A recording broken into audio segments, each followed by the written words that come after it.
ఈనాడు దినపత్రిక విషయానికి వస్తే అనుమతులు ఎందుకు ఇయ్యరు? 50 సార్లు ఢిల్లీ వెళ్ళిన స్పందించలేం. తుమ్మిడిరెడ్డి మెట్రోను కిషన్ రెడ్డి అడ్డుకుంటున్నారు. మెట్రో విస్తరణ RRR కావాల్సిందే. 75 లక్షల టన్నుల ధాన్యంలో 50 లక్షలే కొంటామంటే ఎలా? వీటన్నిటిపైన 15 తర్వాత కార్యాచరణ చేపడతా. మరి ఇక్కడ ఆ రోజు కేసీఆర్ పండించిన పంట కొంటలేదు కేంద్రం అంటే నువ్వు ఏ విధంగా అయితే మరి నోరు నెత్తులు పెట్టుకొని మాట్లాడినావు, అది ఇవాళ నీకు వర్తించదా? ఒక్కసారి ఆలోచన చేయాలి.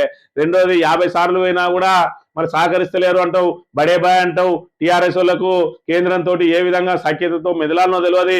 నేను మెదిలి సూచిస్తా, పనులు చేసి సూచిస్తా అని పెద్ద పెద్ద మాటలు, పొడుగు మాటలు మాట్లాడినావు. కానీ ఉన్న 1.5 ఫీటుకు నీ పనులు కూడా 1.5 ఫీట్ పనులే ఉన్నాయనే విషయాన్ని ఇక్కడ ఆలోచన చేయాలి. అక్కడ చేత కాకపోతే మళ్ళీ ఇక్కడ చొర్రుడు మొత్తంగా బీజేపీ తోటి వైరం పెట్టుకున్నట్టు, అంటే మరి ఇక్కడ ముందు మాత్రం వైరం పెట్టుకున్నట్టు వెనక నుంచి మళ్ళీ దోస్తాన్ చేసుకుంటా ఇవాళ 2 పార్టీలు మనమే మనుగడలో ఉండాలి. మరి ఇక్కడ ఏదైతే బీఆర్ఎస్ ను ముందుగాలు కొట్టేస్తేనే రేపటి రోజున కాంగ్రెస్ ఆల్రెడీ పతనం అయిపోయింది. రేవంత్ రెడ్డి ఎట్లా కాంగ్రెస్ లో ఉండడు కాబట్టి రోజు రోజుకు కాంగ్రెస్ ను ఆయననే సర్వనాశనం చేస్తా ఉన్నాడు. తద్వారా బీజేపీని కూడా పెంచే ప్రయత్నం ఆయననే చేస్తా ఉన్నాడు.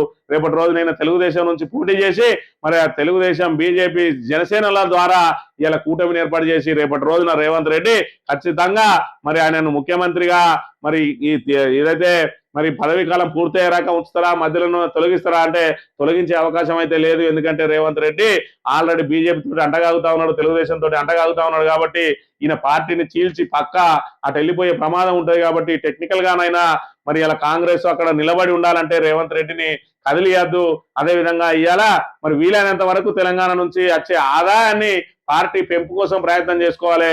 లేదంటే రేవంత్ రెడ్డి కూల్చేస్తే ఉన్నది పోతుంది, ఉంచుకున్నది పోతుంది అని చెప్పి కాంగ్రెస్ ప్రయత్నం చేస్తా ఉన్నది. కాబట్టి ఈ 5 సంవత్సరాలు రేవంత్ రెడ్డికి డోకా లేదు. కానీ మళ్ళొచ్చే 5 సంవత్సరాల్లో ఈయనను మాత్రం ముందర పెట్టి ఎన్నికలకు పోవడానికి కాంగ్రెస్ సిద్ధపడదు. కాబట్టి ఖచ్చితంగా ఈయన కూడా మరి ఆయన దారి వెతుక్కుంటా ఉన్నాడు. దానిలో భాగంగానే బీజేపీని పెంచి పోషించే ప్రయత్నంలో భాగంగానే ఇవాళ ఈయన చేస్తూ ఉన్న పనులన్నీ ఈయన ఒక్క దెబ్బకు 2 పిట్టలు అన్నట్టు ఇటు కాంగ్రెస్ ను సర్వనాశనం చేస్తా ఉన్నాడు, ఇటు బీజేపీకి హైప్ క్రియేట్ చేస్తున్నా అని చెప్పి అనుకుంటా ఉన్నాడు. కానీ ఇవాళ బీజేపీకి జాకీలు పెట్టినా కూడా తెలంగాణలో లేచే పరిస్థితి లేదు.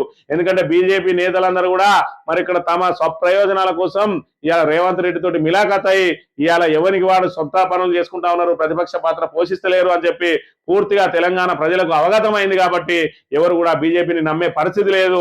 రేవంత్ రెడ్డి నేతృత్వంలో కాంగ్రెస్ ఎన్నికలు పోయే పరిస్థితి లేదు.